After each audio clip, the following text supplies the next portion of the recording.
When I look at the mistakes that I have made, people I've trusted with my art, people I've trusted in general, people I've trusted discussing my plans surrounding art, or just in relationships in general, the problem was that I lacked discernment.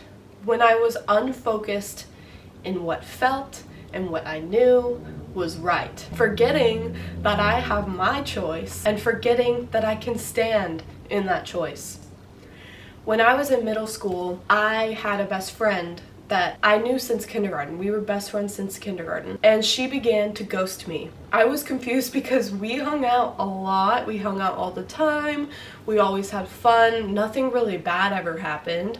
It was just one day like a switch went off. I didn't feel like I did anything wrong, so I was confused. I would ask her in person and she would blank face, just straight up ignore me. Until one day, she texted me, and the text was so long that I needed to open it. It was an attachment that you had to open. She described all the friendships that I had ever had, what they were like, how long they lasted, what the person's name was, how we ended up falling out with each other. She then went on to say that every best friend that I had ever had that she had felt secondary to this whole time, I have eventually dropped. And so before I got the chance to do that to her, she's like, I want to do that to you. I feel weird because I feel like I'm finally your best friend, and now I'm just scared every single day that you're going to drop me, so I'm just going to go ahead and drop you. This, first of all, was scary to me because it felt creepy. The text in and of itself felt creepy. So I ended up distancing myself from the pursuit of trying to find her forgiveness. Even though she was trying to go around me doing that to her, I found myself doing it to her. I still was. Frankly, because this felt like stalker behavior. It scared me though that I was dropping her out of my life. It was weird to receive such a well thought out message about how I always do just that, and then it became a fear to my core that at that point that I had never felt in my life. Am I a bad person? I carried this story and this experience with me into teenage and adult years. I remained in relationships that I knew I wasn't okay with because I didn't want that girl to be right about me. I didn't want to know someone, find out something about them that I didn't like, and then just drop them. I didn't want to be that person. I was thinking my way around my inner wisdom and my ability to perceive others and discern what it is I want in my life and what it is I don't want in my life that I've had since I was a young child. I was thinking my way around that to prove her wrong, to prove the story false. It wasn't until I was pursuing art that I actually realized this was something that I needed to change. This wasn't serving me.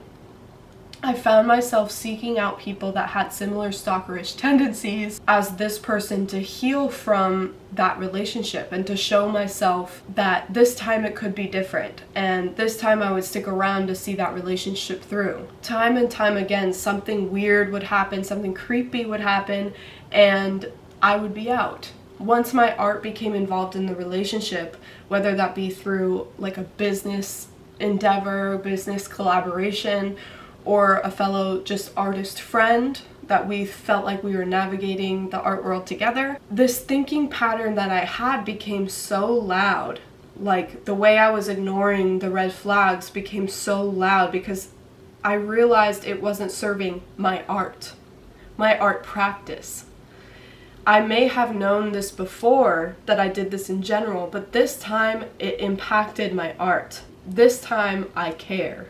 My art, something I hold so near and dear to my heart, and something I work so hard at every day, is on the line. When someone is trying to compromise my relationship with my art, that is when I'm able to say, hey, maybe this person isn't for me. My art makes me remember who I am. It helps me to have the ability to stand alone if needed, and reminds me to just follow my inner guide, even that means I'm lonely, if that means I have no friends, even if that means I am bizarre to everyone on earth.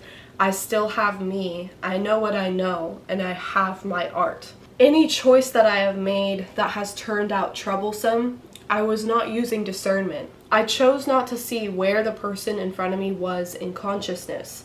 I did not realize the ramifications of my choices, or even that every cause has an effect. Something that I have always been told by people around me is weird things always happen to you. And I would agree. Weird things do always happen to me. A lot of bizarre scenarios have occurred throughout my life with the most random and bizarre characters, and honestly the most random and quite dangerous encounters that I have escaped by the skin of my teeth happen consistently throughout my life. And for a lot of my life, I was also choosing people that wanted to take something from me, and it was rare that they ever wanted to give back to me or contribute to whatever it is that I had going on in a real way. After cutting ties with these people, after having stuck around for so long, for too long, I repeatedly found myself beating myself up for making this same mistake, drowning in guilt, but then doing it again. When it comes to my art, though, that's a different story. The guilt is even deeper. I beat myself up even harder. I'm even more cruel to myself. I refuse to continue on with individuals that make me end up in that position, that distract me from creating, that are trying to take away from my art, that are trying to distract me from my art.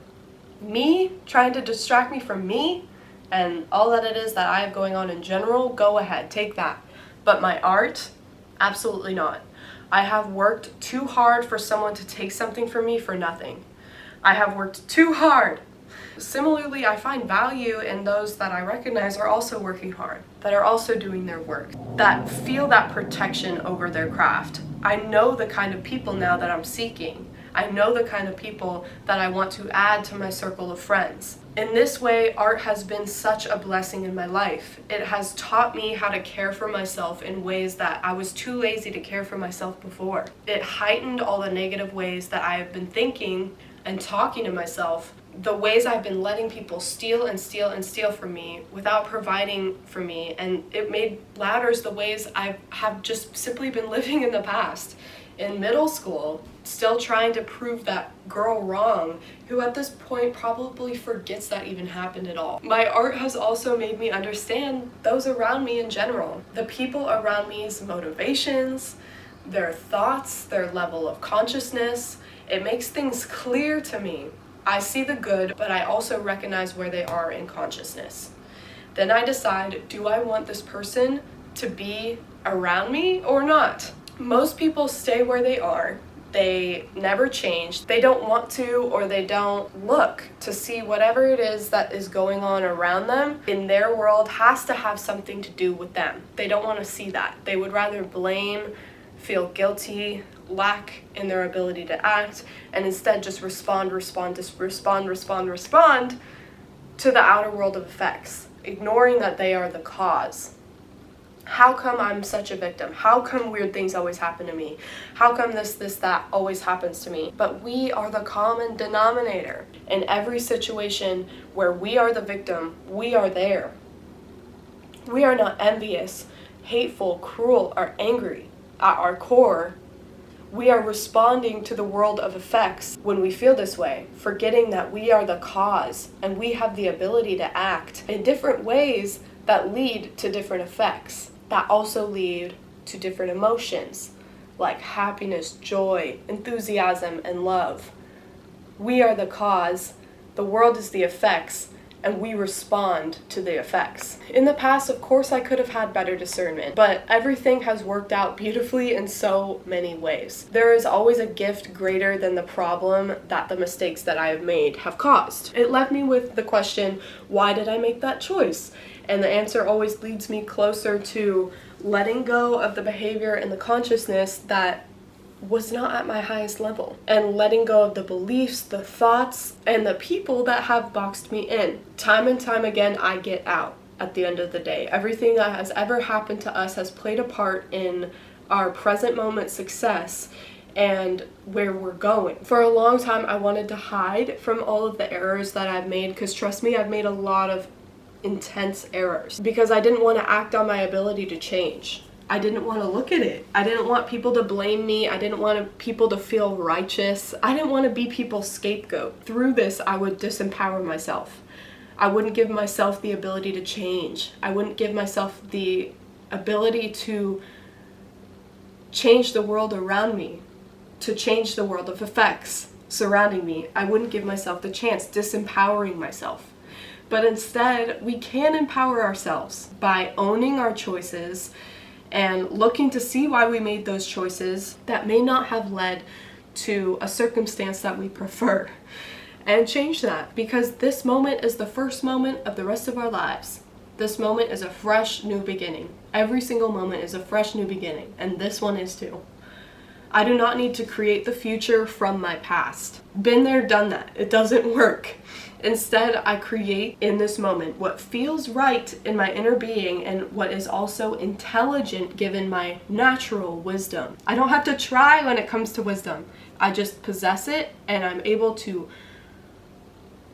center myself in it when making decisions. Understanding the distinction between choices through wisdom and choices through resistance is important. Resistance is futile, incapable of producing any result, pointless. If you're resisting, you're not getting out because you're making it happen by giving it power through your resistance. Like when I was trying to resist always dropping people, I ended up dropping people. That's just what happened, because I was giving the power to the thing that I supposedly do and trying to resist, and then there it was on this pedestal, and then it just ends up happening. Wisdom, on the other hand, is trusting ourselves, trusting our feelings, knowing what's right, making the choice with intelligence. Instantly remembering what the difference is between what you think and what you know comes with practice. Get to where it's simple and easy. Get to where it is simple and easy, baby. Get to where your present isn't buried in the stories of yesterday. I mean, a person can go to therapy for years and years and years and years and years and years and never face it, never really understand what's going on, because there's a constant need in therapy for reiterating what has happened in the past, and it almost becomes its own form of entertainment for the person going, because they're just talking about themselves the whole time. They're reshaping the story, making themselves into the hero, the victim, the savior, validating themselves through the therapist, showing them, look all that I've been through. Look, lady, all I've been through. Look how strong I am. I'm okay still. Can you believe that? Look at me. I'm okay. What is the point of that? Genuinely asking. We don't need someone to tell us right from wrong. We don't need someone to tell us that. For we know what's best for us through our inner guide. When we figure out how to listen to ourselves, that's all we need to know. That's the only lesson that from therapy that could be useful. Let's figure out how to get closer to yourself. Not let's work through the story again and again and again and like hypnotize you out of it. There's no point in all that. Perceiving things in others is also something I was heavily avoiding. I didn't want to confront how I felt about the person in front of me that I was continuing a relationship with, despite my inner guide telling me to stay away and get out. Simply due to the belief that if I perceive something in others, it must be in me. If I can see that this person is trying to take something from me, from my art, and they're walking all over me, maybe I am doing the same thing to them. If you perceive someone as cruel, does that make you cruel? If I don't want this person in my home or in my circle of friends, I just don't want them in my life, does that make me cruel? I perceive that they're acting cruelly, but they also have good in them. So if I choose to ignore that person and protect myself and protect my art, does that make me a bad person? There's some good in them, yet I don't want them around me. Does that make me bad? Because I perceive it, does that mean it is in me? Does it have to be within me to notice it? So I can think that. I can take that into myself. I can tell myself that and develop myself and my art according to that. And I can become a psycho too. Yes, I could take that on. I could make the art that aligns with the world and the minds of those in the world, and I could buy bots to watch my videos, to like my videos, to comment on my videos. I could generate envy in others through this, through deception. I could be cruel if I live in the mind, but I don't live in the mind. I am not that. I never was. At that level, I was never cruel. No one ever really is. when they're being themselves. You can't lose yourself. You can forget. I have forgotten. I've forgotten for years. Now I remember. And I will work every day at making sure I continue to remember and never forget. So, no, I don't have to take someone into my life. I don't have to take on their stuff. I don't have to let them into my home. I don't have to suffer with them in hopes that they will be helped by me. I don't have to help them. I don't have to see their potential and focus on that. I don't have to only look at the good and completely ignore the bad and let them walk all over me time and time again. I don't have to do that. I don't have to see their potential, focus on that, as I ignore how I'm neglecting myself and prolonging the time it takes for me to sit down and create from my truest, highest self again. I don't have to have them in my life. That is my choice, and I stand on that. People are going to judge you. That is what they do. That's what people do, especially when they are not working on themselves. Their mind is simply working them. So I could continue to be friends with anyone and everyone, ignoring when they're acting cruel, and forgetting myself and all I must do for my art because I'm afraid they will consider me an asshole if I drop them. I'm afraid of coming off like a conceited person, thinking my art is even good enough or my audience is even substantial enough for someone to be jealous of me, to want to take something from me. That is so arrogant, and I don't want to be that. So I keep them in my life. I ignore my struggles, I ignore my nausea, my tears, my sweaty armpits, my shaking hands. I ignore it all so they will like me, so they won't think I'm selfish. What is selfishness? The true definition is lacking consideration for others. Is it selfish to be true to myself and my inner guidance? I'm not evil, cruel, envious, hateful, or angry, just distant. Is that selfish? Behind the wizard's curtain, this ain't Kansas for certain. You have to be willing to stand alone without agreement from anyone, anywhere, because they don't know, but you know. I don't have to take on someone else's pain, get into that, experience that, visualize that. These are my creative powers, and I use them to make stuff instead of imagining pain and suffering. The more you imagine something, the more it becomes real. The more power it has over you, the more you feel you have to resist it. Don't resist through creation. Be through creation. Your light, your inner knowing, and who you are. Be that through your art. There is greatness in that. There is power in that. People who stuff their emotions and feelings may find you wacko, but that is them. You feel wacko around them because you are in tune with yourself, and their emotions are being projected onto you. The only way to help these people is to be as truthful as we can with them. If we don't want them in our life, we don't want them in our life. Simple as that. That's the truth. Avoid participating and contributing to their pain by sticking around and lying to yourself and lying to them. It's merely a distraction from who you are, a beautiful, perfect creator being with all talents and abilities. The past was merely our research. The people we came across and trusted when we shouldn't have were simply lessons. Take that, learn the lessons, apply them. The best is ahead of you, so choose wisely. If you want to contribute to this channel, I have my shop linked below with prints that will assist me in continuing to do what I'm doing. If you're getting something from me, consider contributing to my cause. I love you, and I hope you have a beautiful, wonderful week, because you are beautiful and wonderful. I'll see you soon. Bye. Love you with all my heart.